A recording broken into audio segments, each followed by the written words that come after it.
En la antigüedad los sueños eran entendidos como revelaciones divinas o demoníacas que podían marcar el destino. Tenían calidad de proféticos y frecuentemente se buscaba en ellos señales de advertencia y consejos. Más tarde en el tiempo, la teoría de Sigmund Freud revolucionó el mundo de la psicología al explicar que las personas no controlamos nuestra propia mente. Actualmente los sueños siguen generando incertidumbre, principalmente por sus significados. En el momento que dejamos la mente libre para que pueda descansar, las tensiones, la ansiedad, los miedos, las dudas acerca de uno mismo o los sentimientos reprimidos suelen expresarse a través de sueños y pesadillas. Estas representaciones son útiles porque nos hacen prestar atención a nuestros desequilibrios, nos indican cosas que necesitan de un cambio y se repiten hasta que ese cambio se ha producido. Según los expertos, tenemos pesadillas por un estado emocional débil, por un recuerdo de un acontecimiento traumático o por un factor externo como ruidos bruscos que se dan durante la noche.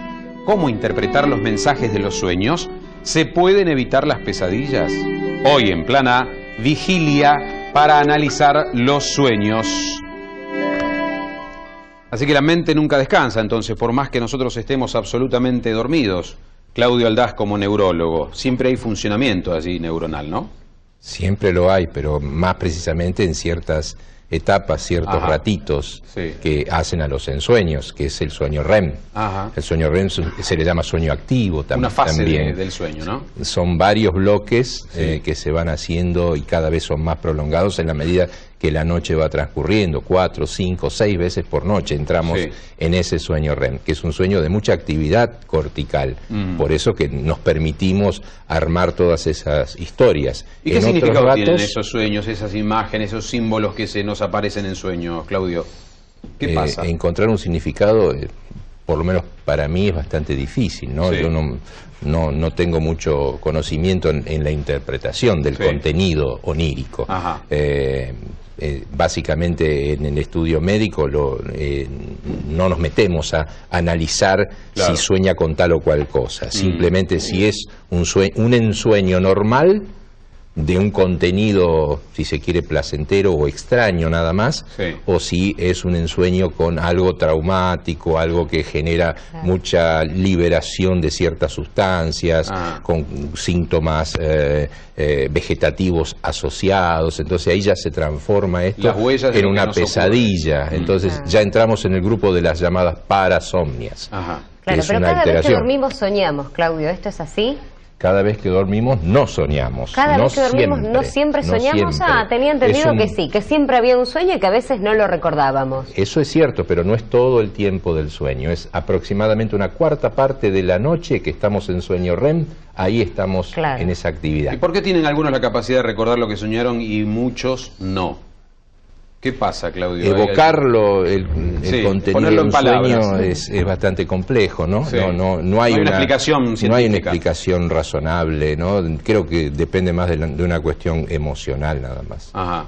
¿Hay personas que tienen tendencia, o por la forma de dormir, por algunas costumbres o hábitos, a soñar, a tener pesadillas? Muchas veces. ¿Pertenece a alguna fase de la vida humana, digo, de la niñez, en la adolescencia, en el adulto? Muchas veces se dice que si se genera el despertar en el momento del ensueño, es mucho más fácil que uno lo lleve a la conciencia y pueda recordar y evocar el contenido o parte del contenido, si hay un despertar en ese preciso instante. En ocasiones se ha experimentado esto, despertando al paciente cuando uno ve que está en pleno sueño REM, que los ojitos se mueven en las órbitas, que hay atonía muscular, y sin embargo se le pregunta sobre el contenido y no lo sabe describir. Entonces es muy variable, y por eso es que tantas veces uno dice, ¿con qué frecuencia yo recuerdo un ensueño? ¿Con qué frecuencia? Y en general es baja. Y desde la psiquiatría, porque también tenemos del mundo de la astrología, a ver quién tiene tendencia a expresar a través de sueños, pesadillas, lo que le ocurre. Para eso estará Cristina en instantes. Pero doctora Lidia Febre, como psiquiatra, ¿qué pasa con aquellas personas que tienen pesadillas recurrentes, por ejemplo? ¿Qué ocurre con esa persona? Esa persona ha estado expuesta a presiones muy fuertes. Se da mucho en los niños, por ejemplo.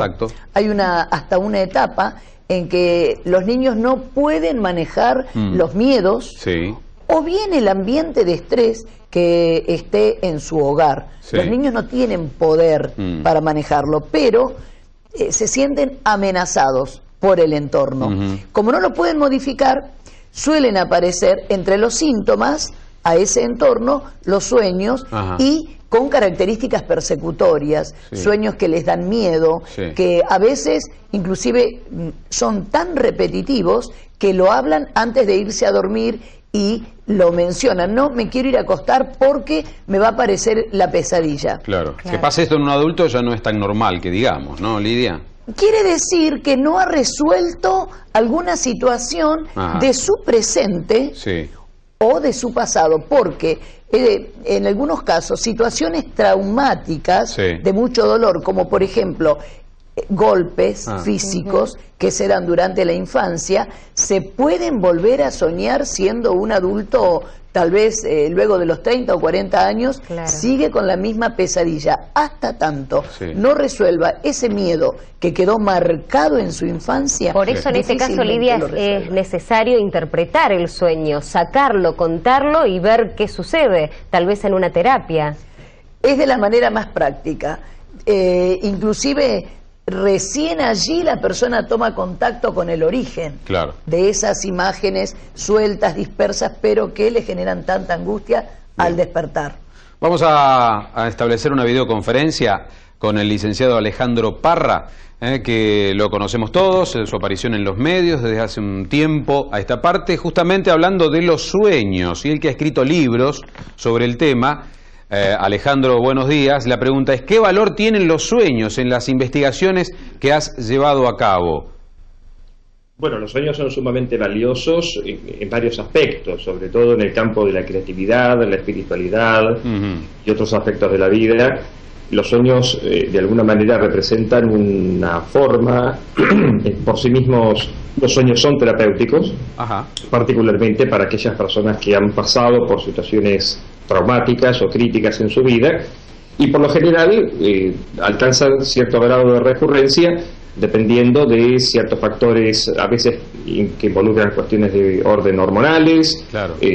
Situaciones estresógenas u otros cambios a lo largo de la vida del individuo. Me imagino, Alejandro, que en tu consultorio nos gustaría saber cuáles son los sueños más recurrentes, qué has investigado, qué es lo que más le teme la gente a través de esos símbolos que son los sueños.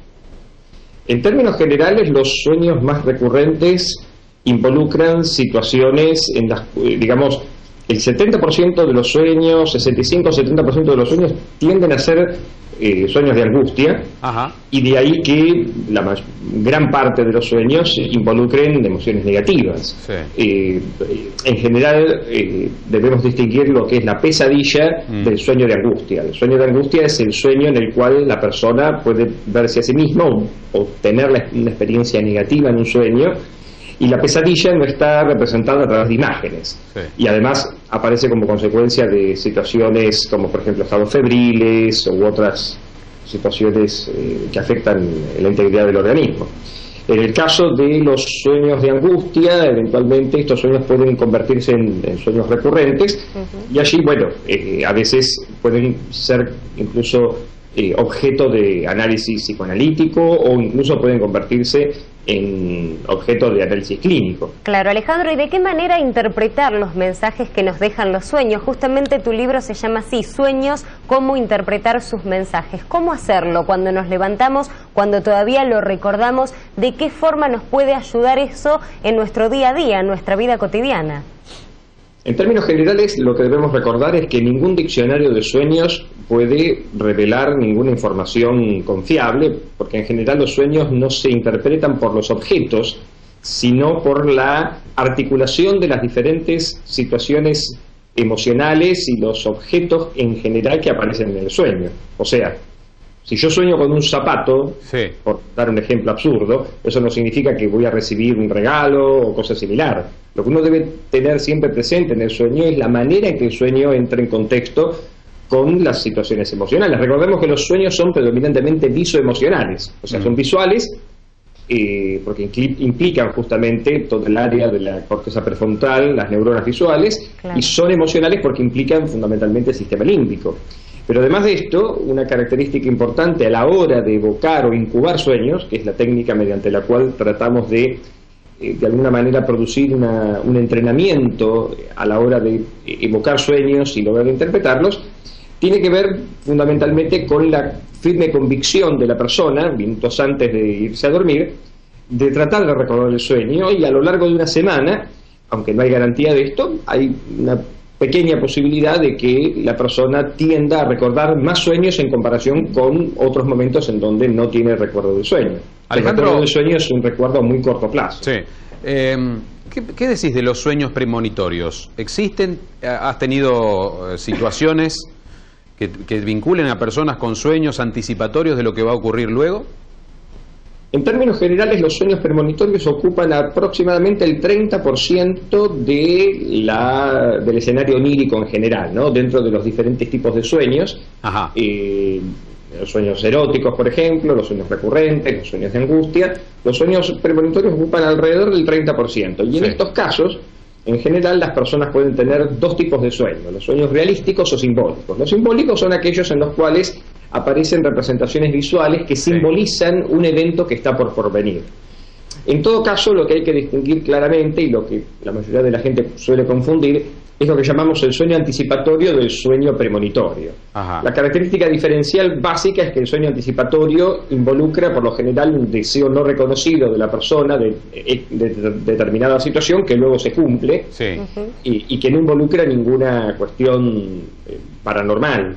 El sueño premonitorio en general tiene que ver sobre todo con evocar una escena o un símbolo o un elemento, sí, por ejemplo, conocer personas o situaciones en sueños que uno nunca ha vivido antes, o por lo general un accidente, sí, o una situación desafortunada que se sueña días o poco tiempo antes de que el evento ocurra. Y por supuesto, sí, la situación tiene que ser absolutamente improbable.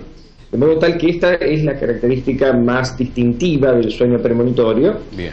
Nosotros en nuestra base de datos tenemos alrededor de 8.000, 8.500 sueños de tipo premonitorios dentro de una base de datos de más de 30.000 sueños. Bien, que hemos venido recopilando a través de Internet y otras fuentes. Y en general las experiencias premonitorias en sueños tienden a ser vistas como alguna forma a través de la cual la mente tiene la posibilidad de servir como un mecanismo de defensa frente a situaciones que pueden afectar la vida de la persona o la de sus semejantes. A veces algunos sueños premonitorios no tienen que ver con la persona en sí mismo, sino con otras personas amadas. Alejandro, muchas gracias por el aporte, y a aquellos que les interese más, recomendamos El mundo oculto de los sueños, libro que escribiste en 2009, si no me equivoco, y por allí lo tenés. A la distancia, un abrazo desde Rosario. Muchas gracias, Ale. Mucha suerte, Dios. Bueno, así pasaba el licenciado Parra, con el tema sueños. Y desde la astrología y la gente que tiene esa tendencia, Cristina Jiménez, te traslado esa pregunta. ¿Hay gente con predisposición desde el punto de vista astrológico a soñar, a tener pesadillas? Más que pesadillas, yo creo que desde la astrología vos ves que hay gente que es más perceptiva que otra, sí, o que digamos que está mucho más cerca del mundo del inconsciente, que se permite más. Hay gente que es más volitiva. Ajá. ¿Quiénes, por ejemplo? Los signos de fuego. Sí. Voy a cambiar un poco la tónica del programa. ¿Cuáles son los signos de fuego? Recordemos. Aries, Leo y Sagitario. Bien. O sea, los elementos, esto del agua, el fuego, la tierra, en realidad, viste que en la Edad Media después fueron los temperamentos, colérico, sí, linfático. O sea que hablamos, es como la base del temperamento. Cuando la persona tiene predominio, en realidad uno en la carta natal no es solo su signo solar. Sí. Ese mini sistema solar es un sistema simbólico. Sí. Por eso la astrología trabaja mucho con símbolos. De ahí que creo que un buen astrólogo tiene que ser una persona intuitiva, dicen, no solo yo, lo he leído también, y que la astrología tiene que ver, ¿viste? Sí. O sea, está ligado al mundo de los sueños, de la percepción, no porque uno tenga ni premoniciones ni evidencias, pero se interpretan símbolos. Volviendo a lo que me preguntabas, las personas que tienen varios planetas, suponete, en signos de fuego, son más volitivas, está más el yo quiero, la voluntad. Por ejemplo, la gente que tiene muchos planetas en signos de agua puede estar más cerca de lo que se llama el inconsciente, en el sentido que son, viste, mucho más perceptivos, son más receptivos, se permiten más sentir. Claro. Es decir, hay funciones predominantes según los elementos. Doctor Aldaz, ¿y tienen buen pronóstico aquellas personas con sueños o pesadillas recurrentes? ¿Qué pasa con ellos? Buen pronóstico. Digo, de dejar atrás esas situaciones que algunos... Sí. Como toda parasomnia, en general se habla de una alteración benigna, ¿no? en donde uno se supone que está frente a un paciente que no es de alto riesgo, ni mucho menos. No hay causa biológica. No demostrada, pero yo creo que es un trastorno del sueño, no tiene rango de enfermedad. Claro. Pero de todas formas, de ahí a que pueda mejorar, yo creo que muchas veces mejoran hasta espontáneamente en la medida que los años pasan. Sí. Y sobre todo cuando se trata de chicos, adolescentes. La mayoría de las parasomnias van mejorando en la medida que el cerebro va madurando. La mayoría, otras no. Que requieren de otro tipo de manejo, algunos con algún psicofármaco, otros con psicoterapia, donde siempre hay que trabajar lo emocional, porque todas las parasomnias tienen un fondo emocional. ¿Dentro de las parasomnias qué ingresaría? ¿El sonambulismo también? El sonambulismo, claro, pero es del sueño no REM, el sonambulismo. Las pesadillas, los trastornos de conducta del sueño REM, la parálisis del sueño son las parasomnias del sueño REM únicamente. Perfecto. Pero son todo un gran grupo. Las parasomnias integran una lista muy larga de todos esos fenómenos extraños que puede hacer una persona mientras duerme a lo largo de la noche. Claro, Claudia, ¿qué pasa, por ejemplo, en un chico que tiene una pesadilla recurrente, que todas las noches se despierta por el mismo sueño, por ejemplo, y que le da miedo seguir durmiendo porque tiene miedo de caer otra vez en esa pesadilla? ¿Qué se le puede recomendar a los papás en este caso? Sí, yo creo que allí el diagnóstico en cuanto a lo psicológico que da origen a esto y una adecuada psicoterapia, si es un menor fundamentalmente a quien uno no puede darle ninguna apoyatura desde la farmacología, creo que básicamente estaríamos ahí únicamente en cuanto a tratamiento, ¿no? Bien, creo un tratamiento psicológico. Psicológico, sí. Bien, vamos a seguir y con la doctora Febre, ¿cuáles son esos sueños recurrentes? ¿Qué les comentan los pacientes? ¿Qué nos puede contar sobre esas experiencias? ¿Y qué hay? ¿Cuál es el trasfondo de la gente que sueña, que tiene pesadillas? Es un tema interesante que estamos debatiendo aquí en